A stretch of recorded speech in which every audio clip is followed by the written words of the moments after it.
मैं आप सभी का स्वागत करती हूँ हमारे क्रिस्टल स्टडी चैनल पे। तो आज हम पढ़ेंगे अपना फाइन आर्ट्स का सिलेबस क्लास 12th का, जो कि बहुत ही इंपॉर्टेंट होता है। और गाइस, ये जो सब्जेक्ट है वो स्कोर करेगा आपको बहुत अच्छे मार्क्स।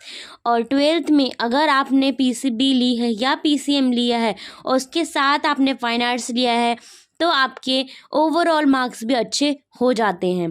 तो चलिए अब आगे हम अपना सिलेबस डिस्कस करते हैं फाइन आर्ट्स का।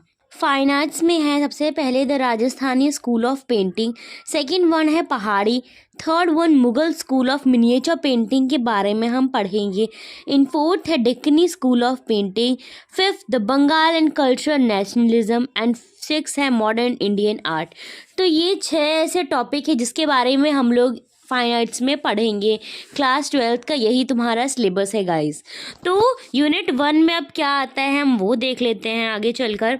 Unit 1 the Rajasthani school. सबसे पहले हम राजस्थानी स्कूल में पढ़ेंगे क्या, तो हम पढ़ेंगे द ओरिजिन एंड डेवलपमेंट। तो राजस्थान स्कूल का ओरिजिन हुआ कैसे और ये डेवलप किस प्रकार से हुआ है, हम लोग इसके बारे में स्टडी करेंगे। सेकंड पॉइंट आता है सब स्कूल। तो राजस्थानी स्कूल के अगर हम प्रिंटिंग के बारे में पढ़ेंगे तो उनके सब स्कूल के बारे में भी पढ़ेंगे कि किस किस तरह की पेंटिंग कहाँ कहाँ बनाई गई थी। मेवाड़, बूंदी, जोधपुर, बीकानेर, किशनगढ़ एंड जयपुर, इनके बारे में हम पढ़ेंगे कि यहाँ पर किस प्रकार की राजस्थानी पेंटिंग्स थी।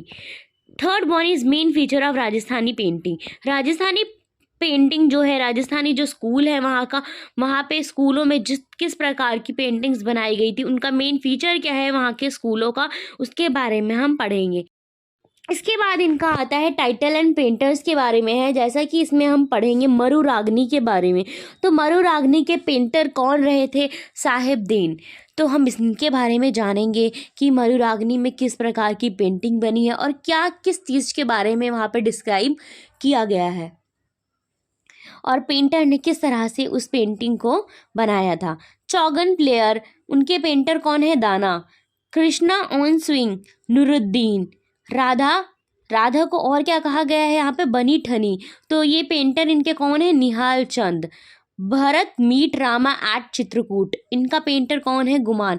तो गाइस, जो ये जो चीज़ है मेन टाइटल एंड पेंटर, ये जो मेन पॉइंट होते हैं जो कि आपको अगर क्वेश्चन में लिखा आ जाता है कि मरुरागनी को आप डिस्क्राइब करिए शॉर्ट नोट में, तो सबसे पहले आपको ये लिखना होगा कि मरुरागनी के पेंटर कौन है और इनकी डेट क्या है, इनका पीरियड क्या रहा था और कलेक्शन कहाँ से है। ये सब चीज़ें आपको लिखना बहुत ज़्यादा ज़रूरी होता है क्योंकि उसके आपको 2 या 3 नंबर मिलते ही मिलते हैं। अगर आपने वो चीज़ नहीं लिखेंगे तो आपके मार्क्स कट जाएंगे, टीचर को समझ नहीं आएगा कि किस प्रकार से आपने राइट करा है आंसर। चलिए हम आगे बढ़ते हैं। द पहाड़ी स्कूल। तो पहाड़ी स्कूल में किस तरह की बातें करी गई, उनका ओरिजिन क्या था, हम ये पढ़ेंगे। डेवलपमेंट कैसे हुआ पहाड़ी स्कूल का, सब स्कूल्स के बारे में पढ़ेंगे। भसोली, गुलार, चंबा, कांगड़ा, इनके बारे में। और पहाड़ी स्कूल का फीचर्स क्या है वो पढ़ेंगे हम यहाँ पर इनके बारे में पहाड़ी स्कूल्स में। इसके बाद है इनके टाइटल और पेंटर के बारे में। तो टाइटल और पेंटर इनका क्या है, इनके में है Krishna with gopis Nand and Yashoda. इसका मतलब कि इसमें जो पहाड़ी स्कूल में हम लोग मेनली कृष्णा जी की बात करेंगे कि कृष्णा किस तरह गोपी, नंद और यशोदा के साथ रहे थे। और उनका पेंटर कौन है, मनाकू। आप जब ये पेंटिंग देखेंगे कृष्णा, गोपीज, नंदन, यशोदा वाली, आपको ऐसा फील होगा कि सच में कृष्ण भगवान आपके सामने प्रकट हो चुके हैं। बहुत ही अच्छी पेंटिंग इन लोग डिस्क्राइब करी है इन्होंने, मनाकू जो पेंटर है उन्होंने। और सेकेंड पॉइंट है Krishna with kinsmen going to Vrindavan. इसमें दिखाया जाएगा कि कैसे कृष्ण भगवान वृंदावन कैसे लोगों के साथ जा रहे थे। तो इनके पेंटर कौन है यहाँ पे, नैनसुख। चलिए आगे बढ़ते हैं यूनिट 2 में। गाइज, इतना जो था ये यूनिट 1 की बात होती है। राजस्थानी और पहाड़ी दोनों चीज़ यूनिट 1 में आपका आएगा। अब यूनिट 2 में क्या है देखते हैं। चलिए, the Mughal and Deccani school of miniature painting. तो यूनिट 2 में हम किसकी बात करेंगे, मुगल और डेक्कनी स्कूल की बात करेंगे। मुगल स्कूल, उसका ओरिजिन जानेंगे। मुगल स्कूल का ओरिजिन और डेवलपमेंट कैसे हुआ था, इनके फीचर्स क्या रहे हैं और इनकी अप्रिसिएशन मतलब कि इनके टाइटल और पेंटर्स के बारे में हमें यहाँ से पता चलेगा। देखिए आगे बढ़ते हैं। ये है टाइटल एंड पेंटर्स हमारी। कृष्णा लिफ्टिंग माउंट गोवर्धन मिस्किन ने लिखा था। Falcon on bed rest, Ustad Mansoor. Kabir and Raidas किसने लिखी है? उस्ताद फ़खरुद्दीन खान ने। और मैरिज प्रोसेशन ऑफ दारा सिकॉय लिखी है हाजी मादनी ने। तो ये कहाँ के पेंटर्स के बारे में बताया गया है? ये है हमारा स्कूल के पेंटर के बारे में। अब हम पढ़ेंगे डेक्नी स्कूल ऑफ पेंटिंग। तो डेक्नी स्कूल में क्या है? ओरिजिन एंड डेवलपमेंट, और फिर मेन फीचर्स पढ़ेंगे। और इसके आगे हमारा वही आता है टाइटल एंड पेंटर के बारे में, वो है हज़रत निज़ामुद्दीन औलिया एंड आमिर खुसरो के बारे में बात करी गई है। और फिर है चांद बीबी प्लेइंग पोलो। तो ये जो आपको पिक्चर यहाँ पे दिखाई दे रही है वो चांद बीबी प्लेइंग पोलो की है, जहाँ पर 6 लेडीज़ हैं जो कि क्या कर रही हैं?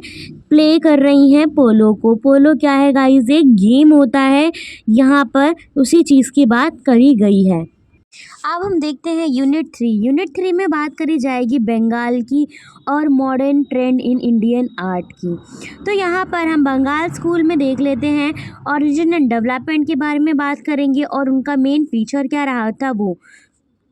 अगर हम इनके टाइटल और पेंटर्स की बात करें तो सबसे पहले आता है जर्नीज़ एंड शिवा एंड सती और राधिका और मेघदूत। तो ये 4 ऐसे टाइटल एंड पेंटर्स हैं जिनके बारे में हम बात करते हैं बंगाल स्कूल ऑफ पेंटिंग में। और ये आपके मेन होते हैं गाइस, जो कि एग्ज़ाम में पूछे जाते हैं पेंटिंग्स के उससे। अब हम बात करते हैं पेंटिंग्स की। तो पेंटिंग्स में आते हैं Rama venturing the pride of ocean, Raja Ravi Varma के द्वारा ये पेंटिंग बनाई गई है। फिर आते हैं मदर एंड चाइल्ड, कैसे मदर अपने चाइल्ड को प्रोटेक्ट करती है, जामनी रॉय ने दर्शाया है इस पेंटिंग को। हल्दी ग्राइंडर में आपको दिखाया जाएगा किस तरह से औरतें हल्दी को कूट रही थी। और मदर टेरेसा के बारे में भी बात होती है कहाँ पे? पेंटिंग वाले में। इसके बाद हम बात करते हैं ग्राफिक प्रिंट एंड स्कल्पचर्स के बारे में। तो ग्राफिक प्रिंट में है चिल्ड्रेन, जो कि सोमनाथ हॉर ने लिखी है, Devi of wall, women, man and trees के बारे में बात की गई है। 4 ऐसे पेंटिंग्स हैं। इसके बाद है स्कल्पचर में हम देखेंगे triumph of labour, Santhal family, cries अन गणेशा। ये 4 ऐसे स्कल्पचर्स हैं जो कि पत्थरों से मूर्ति बनाई जाती है। तो यहीं पे ही हमारा ये सिलेबस ख़त्म होता है फाइन आर्ट्स क्लास 12 का। आगे है एक कोर्स आर्ट को लेकर। Art is a most intense mode of individualism that the world was known. तो गाइस किस तरह से आर्ट को यहाँ पे दर्शाया गया है एक कोर्स के द्वारा, ये तो आप यहाँ पे देख ही सकते हैं। तो चलिए यहीं पे हमारी ये वीडियो समाप्त होती है सिलेबस डिस्कशंस की। चलिए आगे हम पढ़ेंगे अपना unit 1 Rajasthani school of painting के बारे में। Thank you guys for watching this video.